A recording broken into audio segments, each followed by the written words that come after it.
Good afternoon. Maybe you are wondering why I am here if there is, well, no additional reason. I mean, it's Friday in the afternoon, evening, and what do I have to tell you because classes have finished? Okay, now today it's the 5th of June of 2020. So you might be here or you might be anywhere for your graduation day. Maybe in another alternative world, maybe a year ago or something like that, you would be having your graduation day. And maybe you think, yeah, but I know there's COVID-19 wherever, and we cannot have a graduation day and so on. Yeah, okay, you cannot have a graduation day, but I can give you a graduation speech. I don't want you to be the ghost promotion, okay? And maybe you're thinking, okay, why Antonio? Well, this is not official, so first of all, I do whatever I want. But on the other hand, if you had to choose a professor to give you your graduation speech, you know you would choose me. Yeah. Okay, no, don't deceive yourselves. Yeah, who else? Yeah, no, you're thinking, no, I wouldn't. Okay, great. So here I challenge all my colleagues to give you another graduation speech because I don't know, maybe they say maybe in September, maybe next year, maybe, okay, but again, why not today? We have the chance, we have the option, okay? And the very first day, if you remember, I told you I was going to be one of the three best professors ever you would have. Am I not? Really, George? I am. So, well, let me tell you some things. Well, maybe you're thinking, this man should be wearing the academic suit. Well, today, as Jonica said, I'm wearing the black. I'm wearing the black because I think we owe some respect to the people who suffer, to the people who fight, and to the people who have died. And also to the people who are fighting and are suffering because of racism and because all of these problems that our world has got. Okay, so as Jonica said, till things are brighter, I'm the man in black. Um, on the other hand, um, I think that we nothing can be more respectful than trying to solve these problems ourselves. We owe it. We have to do something about that. I mean, maybe this is a part of our life missions. Maybe we have been trained to do something to solve it. Your generation, my generation, all together, okay? And here I count on you. Dickens, in Tale of Two Cities, started, well, people don't write nowadays like Dickens did, but look, he said, it was the best of times, it was the worst of times. It was the age of wisdom, it was the age of foolishness. It was the epoch of belief, it was the epoch of incredulity. It was the season of light, it was the season of darkness. It was the spring of hope, it was the winter of despair. We had everything before us, we had nothing before us. We were all going direct to heaven, we were all going direct the other way. Well, what do you think we are? Are we in the best of times? Are we in the worst of times? Maybe all the times have been good, maybe all the times have been hard, maybe every time had its challenges. Hmm? My father used to tell me that one of their challenges was Cold War, and they all thought, or many of them thought, they were going to die when the Cuban Missile Crisis. Well, luckily they didn't. hmm All times have had challenges. Now I think we have in front of us a challenge which is worth our capacities, and we are going to get through it. Because if I get back to the first day of class, and if you remember, I told you that I was going to press you, to take all the best out of you. Why? Because diamonds are made out of pressure. There's no other way to make a diamond. It takes years, and it's about pressing something. But on the other hand, the day I saw your inner diamond, the very day I met you, I saw it. And now I am as proud as can be. And I know that we are going to get through this challenge, through these challenges. And we are going to be able to build a better world. Because obviously the world can be better. We are not going to build a perfect world because, well, no perfect world has ever existed. So, but we are going to do our best. Why not? But I am a strategic management professor, okay, and I have to teach you strategic management.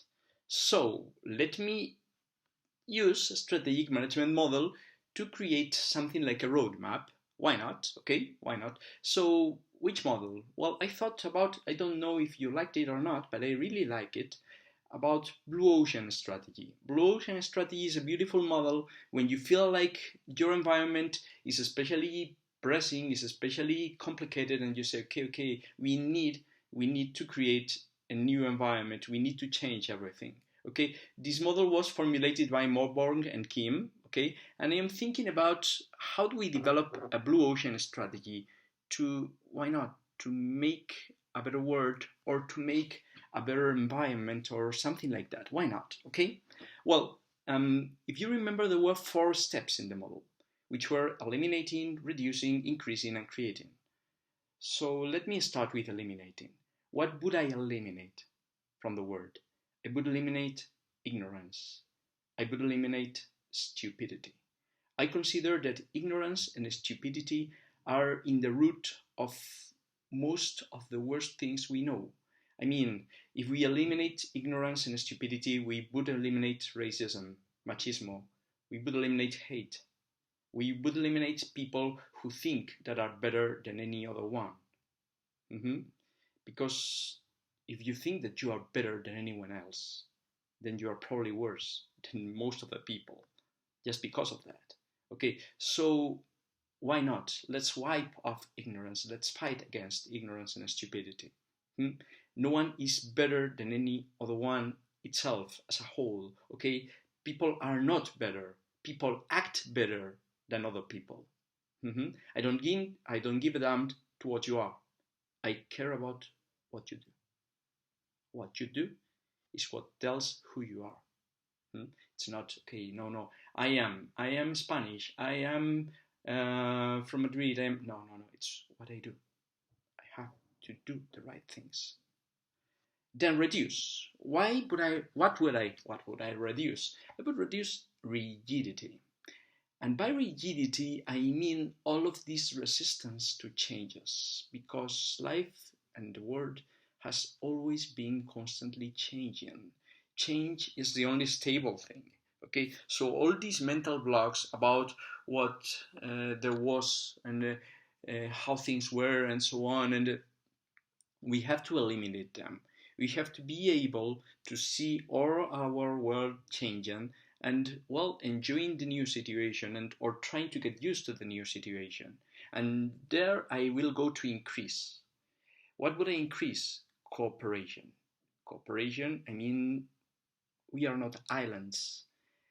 We are not designed to work alone. And maybe you think, okay, but cooperation, now we have to keep social distance and these kind of things. Well, okay, maybe today, better than any other time, okay, now that we have to keep social distance, now that you're there, I am here, and so on, and we are not under the same roof, okay, even in this kind of situation, okay, cooperation is more needed. Mm-hmm. I am not going to do things alone. You are not going to do things alone. I am preparing this graduation speech because I think you are going to watch it. And I think you are going to answer. And I think that, okay, uh, myself alone, I can do just a few things. Okay? We have to work together. We have to create something together. Hmm? And finally, create. Well, let me propose you something. Why don't we create, I know that you have got your WhatsApp groups and you have connections and so on. Okay, why don't we create a sense of classhood or even universityhood? I mean, why don't we create a sense of community? I said cooperating, okay, we are more powerful together.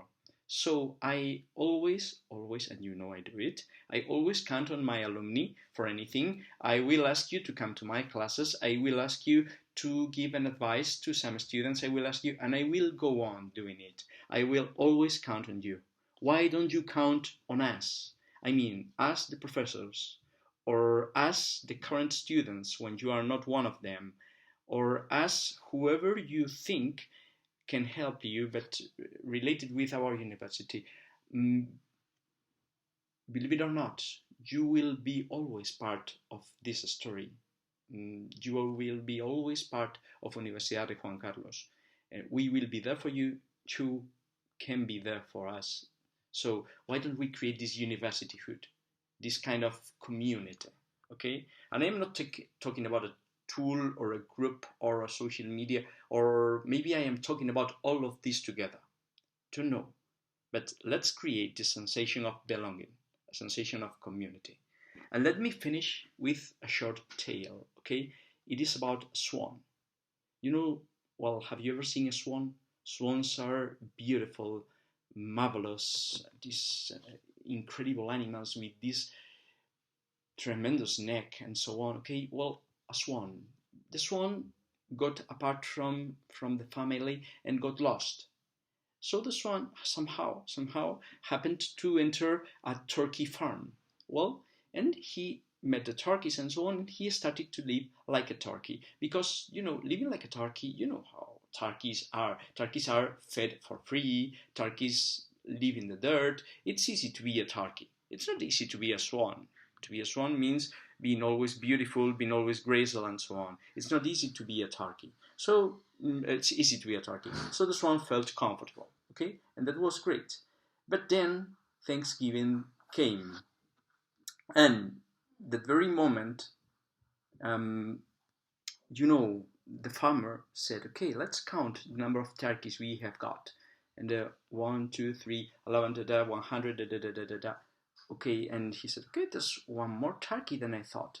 But in the end, the swan, by that moment, seemed a turkey so much that the swan was sold like a turkey. And you know how turkeys normally finish when it's Thanksgiving. You know it? So, let me tell you your moral.